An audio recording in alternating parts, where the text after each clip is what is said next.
Welcome back to CBS Sports HQ. Next up on our training camp tour, we zoom in on Foxborough there on the big map for Patriots camp. Mac Jones, he is stepping into year 3 for New England. So the Patriots coming off a sub-500 season, and it's not going to get any easier for looking ahead to this upcoming season. Their division is a tough one, and they are the biggest long shot to win the AFC East at 8-1, according to Sportsline. So it'll be interesting to see what Mac Jones brings into this upcoming season. Taking a look at his career by the numbers, a decline from year 1 to year 2.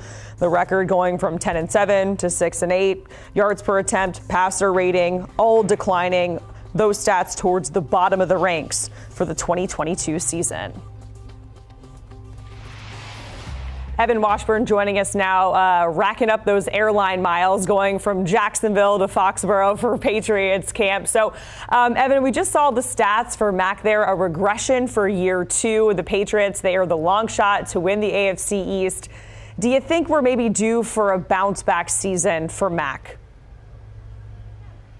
Well, look, it couldn't go much worse on so many fronts, and it's been well documented. Mac Jones was not set up for success last year, and there are things I'm sure he would have liked to have handled differently. But heading into year 3, a pivotal year for any young quarterback, but especially Mac Jones here in New England, I do think you'll see a bounce back. There's going to be market improvement. There already has been on the practice field, and that's rooted in the fact that they've brought in Bill O'Brien, former offensive coordinator here, former head coach in this league, obviously, and he's brought some real stability to that position. And the words that come up when you talk to Mac Jones and you hear him describe it, it's trust and having fun.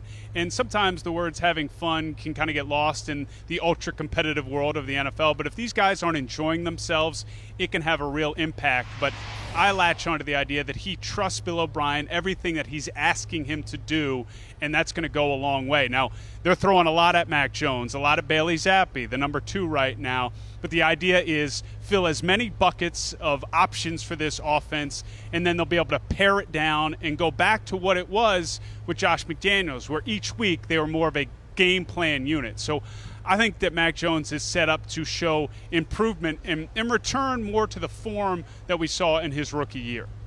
Certainly we'll have to see what happens for a year. Let's talk about the secondary, some changes there. Devin McCourty retiring. And Evan, he's been on the team for over a decade, so that's not only a loss on the field, but in the locker room too, right? So, of course, they draft Christian Gonzalez. We'll talk more about him in just a minute. But who else is stepping up in the secondary in McCourty's absence? It's a great point, Jacqueline, because I think this defense is going to lead the way for this Patriots team this season, but that is a big gaping hole on that side of the ball and in the secondary because of everything Devin McCourty did over his time. I mean, he was the quarterback of the defense. So I think from a performance base and in terms of time on the field, I think a name to keep your eye on would be Jabril Peppers, the former Michigan standout who's bounced around a little bit in this league and has immense talent, was on the Patriots a year ago, was used in more of a utility role. But from everyone I've spoken with, it's more they were bringing him along in the system to know that he might be able to step in for Devin McCourty in that spot. And then the other name is a guy who's already played a big role, and that's Kyle Duggar. But I think his role will increase to try to make that impact that Devin McCourty had in the back end of the field as that deep safety, but also get up in the box and make plays in the run game. So like many great players, it's not going to be one guy to replace him. It'll be a number. But I think Peppers and Duggar are 2 names to keep your eye on. All right, the quarterback of the defense, certainly big shoes to fill when phrases like that are being thrown around. But let's get back to Christian Gonzalez. He is the rookie potentially stepping into that CB1 role. Based on what you're seeing at camp there in Foxborough, Evan, how is he acclimating with the team? Seems to be doing a really nice job of understanding the way they do things here in New England, which is very specific, but also exhibiting the skill and ability that made him the top pick. And look, there's a number of players that are going to be impact guys in the secondary. That's the way New England often does things, especially with a young player. They're not going to thrust him into that lockdown corner, put him on an island situation. You grow into those roles. So there's a number of guys they're going to lean on. But Gonzalez has looked every bit the part early in camp and seems comfortable being a pro in this environment. And I think that's as important as anything early in training camp. When you get a high pick, you don't want them to look overwhelmed by the moment, but the true gauge to what he can offer will probably come more in some of the joint practice opportunities with the Packers and Titans. Maybe get a taste of DeAndre Hopkins in a couple weeks, because right now he's matching up with these Patriots receivers who aren't going to challenge him as much as maybe some of the guys he's going to see over the course of the season. And some big news coming down for the Patriots today. Trey Flowers returning, reuniting with the Patriots. He was drafted by New England back in 2015, wins 2 Super Bowls with them. Evan, how important is it for New England to be adding that depth to their defense? I don't know about the level of importance, Jacqueline. I don't think this is the missing piece to a playoff run, or at least a return to the playoffs for New England. But this is how they do business here. They will bring a player up, they will develop them, and then they will often allow them to go off in free agency, make a big payday, and then inevitably they come back home. Jamie Collins comes to mind. There's a number of players, especially on the defensive side. So they're really deep up front, and they've got guys like obviously Matthew Judon, who just got a nice bump in pay and has been a perennial Pro Bowler. Josh Uche seems primed for a breakout season. So for my money, it's Trey Flowers is a guy they know, they're comfortable with, they feel like they can get something out of, and he provides added depth here as they head into the season. So, Evan, we're 3 years post the Tom Brady era there in New England. Their record in New England, their win percentage, it's all declined since Tom left. We all know that. And as Chris and I talked about off the top of the show, there are actual people out there that think Bill Belichick is maybe under pressure, on the hot seat. Is that a real concern, in your opinion, being up there in Foxborough and feeling just the energy there in New England?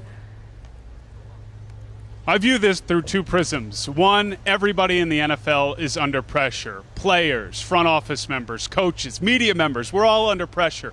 But hot seat, I don't get that sense, but I know that has been bantied about, to use a fun term. Look, I think everyone has gotten so much better around the Patriots. And as much as Tom Brady was the driving force to that success, along with Bill Belichick and a number of other key players on both sides of the ball, they were feasting on a division over the course of those years in a lot of ways that set them up for success each year. They could kind of guarantee they'd win the division and then navigate the playoffs from there. And now everyone around them has just gotten so much better, especially at the quarterback position. So that kind of speaks to maybe the last few years. So I don't necessarily look at this as a season that's going to determine so much for Belichick moving forward. We don't know, and that's kind of the environment you live in up here in Foxborough, so you just have to get used to it. I do think it's a prove-it year for a number of players, and Mac Jones might fall into that category. But as for Bill Belichick, I think he's probably earned the right to dictate how he's going to handle things moving forward. And Evan, you mentioned everybody else around them in that division has just gotten better. The Patriots are the long shot in the AFC East. They got to get through the Bills, Aaron Rodgers and the Jets, all that talent in Miami with Waddle and Tyreek Hill. What are some realistic expectations for this New England team? I think they can contend in this division. And the reason I believe that is a realistic opportunity and option for this group is because we mentioned they bring in Bill O'Brien. I think he will settle things offensively and maximize Mac Jones and get the most out of this team.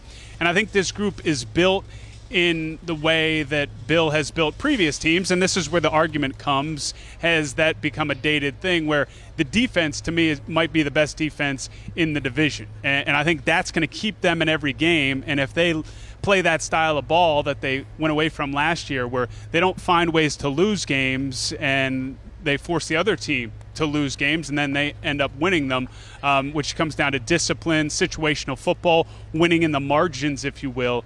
I think New England could do that this year with the way they're constituted, but it does make for a very thin margin for error that they're going to live on all season long. So, look, I think they're a team that can contend, but as is the case with everybody in the AFC, it's going to be an immense challenge.